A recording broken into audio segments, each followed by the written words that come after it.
Hello and welcome to episode 20 for our Let's Play of The Lord of the Rings. In the last episode, we just defeated a group of orcs that were setting up camp near the borders of Lorien. So now we're going to continue to explore the eastern side of it, and pretty soon we'll be setting off across the river to rescue the ring bearer. And you'll find this swamp area here to the east where we start. You can actually find this little hole here that you can explore. There's a deep sinkhole here. A brilliant gem shines at its bottom. The sinkhole is extremely narrow. Only a hobbit could possibly fit into it, though a skilled climber could guide one down. We can use our hobbits who have climb here. How odd. This should be a dangerous climb, as the sides of this pit could collapse at any time. But you've never felt safer, more secure. You see what caused the bright gleam. It is a gem, as big and as beautiful as you have ever seen. It is a blue sapphire, and in its center an image of a golden eagle can be seen. The eagles of the north never had a chance to thank Bilbo for his part in the death of our great enemy, the dragon Smaug, a voice from the gem says.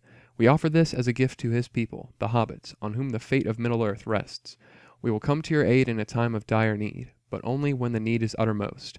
Only one of Bilbo's people can summon us. This is our gift to them. We hope the time never arises where you will need to use the gem of the eagles, the Eye of Manwë. So you'll definitely want to grab that. And only one of the hobbits is allowed to use the gem, so might as well have one of them take it if they have the space. And that's all we need to find in that little swamp area, so we can keep going to the south. And we're here on the western bank of the river Anduin, which is the river we will be crossing to rescue the ring bearer at some point. And that will be once we find all the 5 magical items for Galadriel. This mallow tree is taller than the ones that surround it. We can actually climb this tree, since it is so tall, and have a look around. The mallow tree is surprisingly easy to climb. Its boughs are strong and sturdy. No wonder the dwellers of Caros Galadon built their homes in the trees, you think to yourself as you carefully survey the area. Gazing around, you spot a huge mallow to the west. Surely that must be the home of Galadriel and Celeborn. To the east you spot the great river Anduin, and beyond it a dark mass of trees. That must be the forest of Mirkwood. A black cloud lies across it. That must be Dol Guldur, the northern citadel of the Dark Lord. Sounds kind of ominous and foreboding. But we do have to go there to complete the game. So, you'll want to come around to this side. You have come upon shallow burial mounds. Well, that just means that we've got some graves that we need to defile here. Near the docks where the graceful ships of Lorien are usually berthed is the scabbard of a great sword lying upon the grass. And that's actually the 5th item Galadriel wanted us to find. Boromir examines the scabbard and gasps. This is the sign of the House of Húrin, stewards of Gondor, my own house. How would such a scabbard come to this place? And we're actually right near the docks. But if you go there, Galadriel won't acknowledge that you have the 5 items. And she'll ask you to leave. So we'll want to say no first. To get credit for finding the 5 items, you need to go back to the tree where her house is situated. And the reward for finding all the items is a stat boost for everybody. So you definitely don't have to do that, but it will help going into Dol Guldur. The guard proclaims, you are now prepared to embark on the final part of your quest. Go to the docks where the swan ships are berthed. The lady will greet you there. And I think he'll only say that if you have the 5 items. Although if we come up here, we can find Galadriel right here. Perhaps they're enjoying an intimate moment, so I'll go back to the docks and leave them be. But now, once you return to the dock, she will acknowledge that you have found all of the items and give you the reward for that. And like I mentioned in a previous video, once we cross the river at these docks, we won't be able to explore or go back anymore to the west. So you want to be sure that you've done everything that you want to do before you cross the river here. Galadriel seems pleased that you have recovered all 5 objects of power, and greets you accordingly. Well done, ring bearer. Although we don't have the ring. Now you are better equipped for the rest of your quest. The lady appears and greets you. Welcome to the burghs of Lorien, on the shores of the great river Anduin. Are you ready to depart, to seek thy comrades in Dol Guldur? You cannot return to Lorien until victory is thine. There's actually another glitch right here where you can tell her no, and then walk away and come back, and once again she'll acknowledge that you have the 5 items, and she'll actually give you another stat boost. So you can just keep doing that until your stats go up to 99 if you want. But I will not do that this time. Very well, the lady says. When you are ready for my aid, I will come. Well, I actually did, because I was talking about it, unfortunately. So I'll just come back and say yes this time. This is truly the darkest peril of all, Galadriel says. Elbereth protect thee. I have lore to assist thee. Remember it well, for Sauron is not the only power in this world, nor is he the greatest. Of all the valor, the greatest in the art of hunting was Orome, whose horn was long echoed in Middle-earth, and whose hounds were feared by all evil creatures. Call upon him to ensnare one who is not easily caught. Of all the creatures who walked in Middle-earth, the wisest of all was Melian of Doriath. Call upon her wisdom to counter that which would deceive or bewitch thee, or those enchant thy comrades. If you wish for advice, travel the north road to Roscobel and seek the aid of the wizard Radagast. If he is there, he will aid you. To sustain you on your journey, I offer you lembas, the waybread of the elves. She said I will sing those songs pretty much in that last sentence. Skipped it a little bit. So you want to take the lembas if you have anyone that can take them. And now we'll be ferried across the river. So she told us to seek help from Radagast, and so we'll take the north path here. To the north is the long winding road to Roscobel, the home of Radagast the Brown. To the south is the road to Dol Guldur. Well, we'll go north to... the road's actually kind of winding, so it's actually just faster if you just go north and south. Otherwise, you'll just keep going back east and west, and it'll take you a lot longer to get there. So I'm just going to do that. But anyway, so we'll go north. This section of Mirkwood is a lot more lively than the sections near Dol Guldur. In the trees, squirrels frolic, rabbits run merrily across the paths, and birds sing beautiful songs. This is an unexpectedly pleasant place. If you go a bit north, you can enter his home. This room is really a small garden. Roses, green ferns, and plants of many varieties you have never seen line the wall and are scattered in pots strewn across the floor. They are in great disarray, as if they had not been cared for recently. We know that Radagast kind of has a love for nature, so it seems odd that his plants wouldn't be tended. See if we find anything in these cages. The animals have not been well cared for. They cry out piteously to you. I guess we can free them. But that's also strange that the animals wouldn't be taken care of. You begin to unlock the cages. The animals rush out of the doors immediately and begin fleeing Radagast's towers. The wolves growl as you get near them. I don't know what wolves they're talking about. Within this room are many moaning animals and whimpering animals locked in cages. They look very sad and hungry. A pair of emaciated wolves are chained to the far wall. They look like they have been starving for weeks. And these must be those wolves, so maybe we can trade them some food, and that will help them out a little bit. Give them some of the lembas. The dwarf wart. Can we give them anything? I don't know if we even have any rations in our... Well, they don't want Atlas or lembas or anything. So I guess we'll just have to fight them. Although it seems kind of cruel to beat up on the emaciated wolves.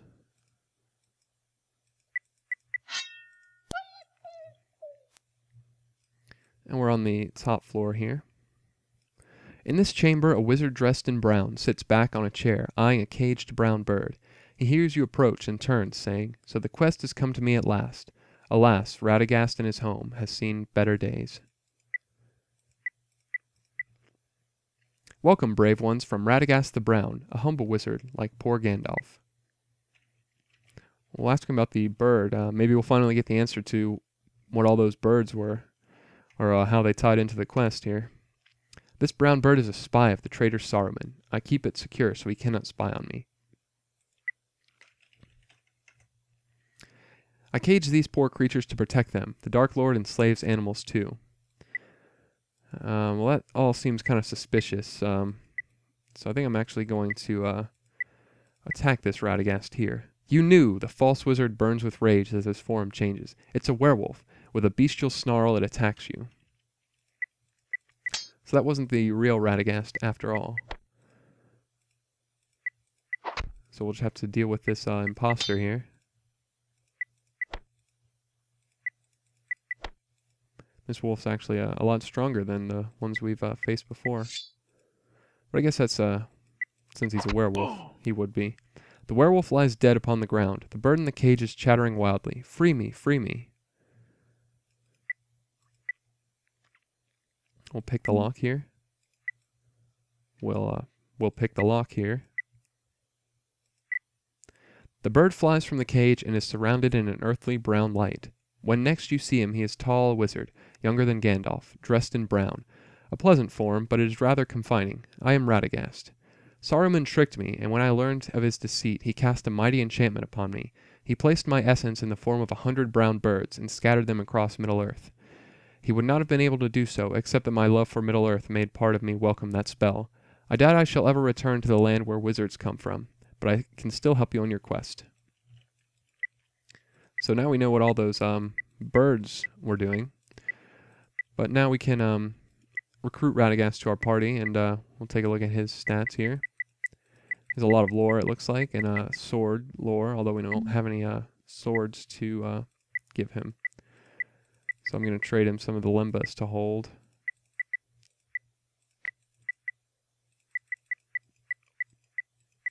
And we'll take him with us. So now we can go back to the crossroads and follow the path to the south, which will take us to Dol Guldur. This is about Mirkwood being lively. That text there.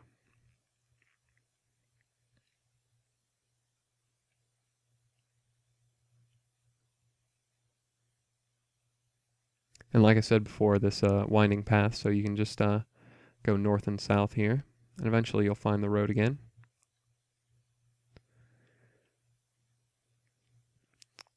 And we're back at the crossroads, so this time we'll take the path south to Dol Guldur.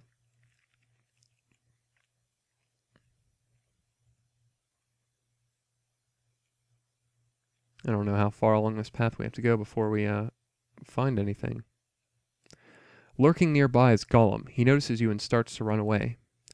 Well, we were told to use the spell of Orome to catch if there's something else fleeing us, so if we use that spell. Elves, Gollum cries and covers his ears. They use curses on us, don't they, my precious? And poor little Smeagol alone to be killed while he gets the precious. But if they trust Smeagol, I will help them, yes? I will show them secret way. This must be that elf that told us the riddle. He said we would have to use enemies, so we'll take Gollum with us. And he looks kind of ridiculous there, but we'll take him, and he'll actually give you some advice on taking a secret alternate entrance in Dol Guldur. Gollum suddenly becomes animated and excited. Secret entrance, he hisses.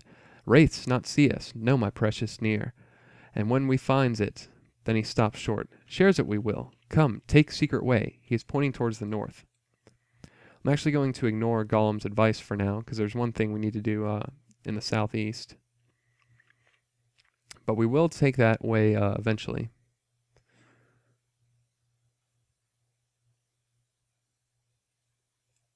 No, Gollum shrieks, not this way. Nazgul, they see us. They find us. They hurt us. We never get precious. Go into forest maze. Very dangerous, but they will not see us. We can get precious. You notice orc sentry posts in the distant trees. They are certain to spot you on the open road. And if you keep going along the road there, the Nazgul will fly off and take Frodo with him. So you want to get off the road. And you can actually approach Dol Guldur by this path as long as you aren't too close to the road. The area we're looking for is over here. In front of the gate of Sauron's graveyard, a spectre rises. He lifts his hand to stay your attack. I was Amanar, Prince of Arnor. I was slain by the Lord who now sits in Dol Guldur. I have followed you to help you. I desire revenge. Well, this is the ghost that we met in the Shire. I have followed you from my tomb in the Shire to aid you. Please allow me to join your fellowship. Wonder why he wants revenge. Within this barrow is the traitor of Radagast, captain of the Dark Lord's Whites. Let me aid in his downfall. Radagast was the kingdom of the ancient Dunedain. It became evil and warred against the kings of the north.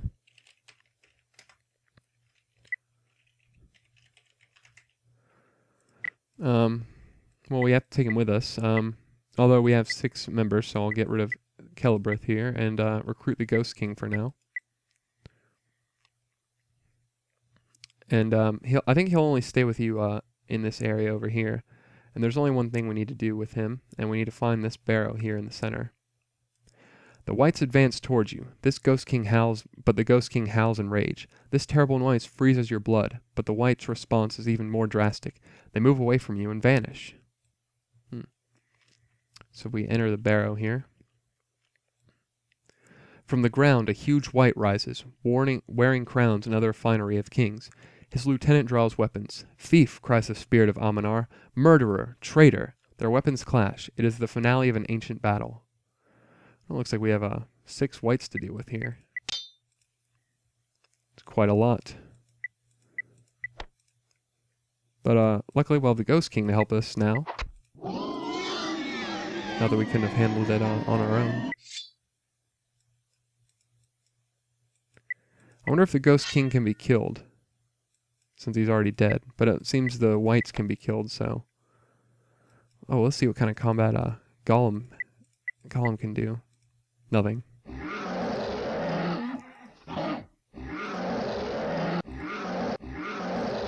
They're really ganging up on Boromir there.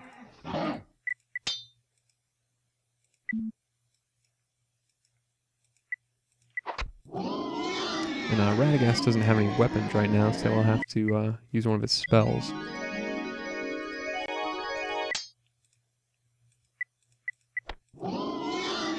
But hopefully we'll get a sword for him pretty soon, since he does have a sword skill that we noticed when we looked at his skill set.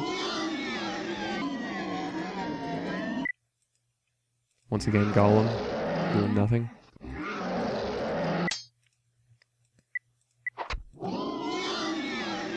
And we'll use one of Radagast's spells again. There we go. The Ghost King rises to his feet. It is over. But for the Dunedain, it will not end until the thrones of Gondor and Arnor are won. Search well this barrow. Then he fades, smiling. Ghost King is leaving the Fellowship. And we'll give Radagast his sword, so Radagast will have a weapon to use. We'll also trade some items to people to heal them. Gollum was one of them that got hurt, so we'll help Gollum out, I guess. And Boromir was the other. Although Boromir has a full inventory, so I guess we'll trade something from Boromir to Radagast. We'll give him the clothes. Although we probably don't even need the clothes now, since we can't go back to the Red Horn anyways.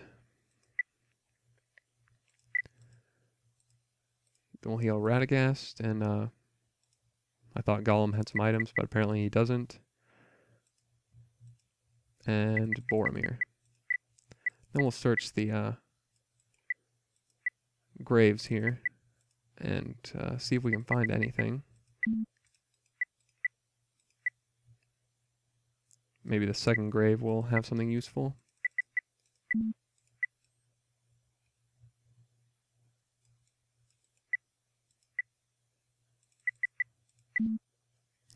What the heck am I supposed to do? Kind of forgetting. There it is. You have found a shining cube of crystal, a magic glass. Magic glass. Sure enough. So we just cleared the barrow. And so I think I'm going to bring this episode to a close here. And in the next episode, we will tackle the forest maze and hopefully infiltrate Dol Guldur so that we can rescue the ring bearer. So we will start challenging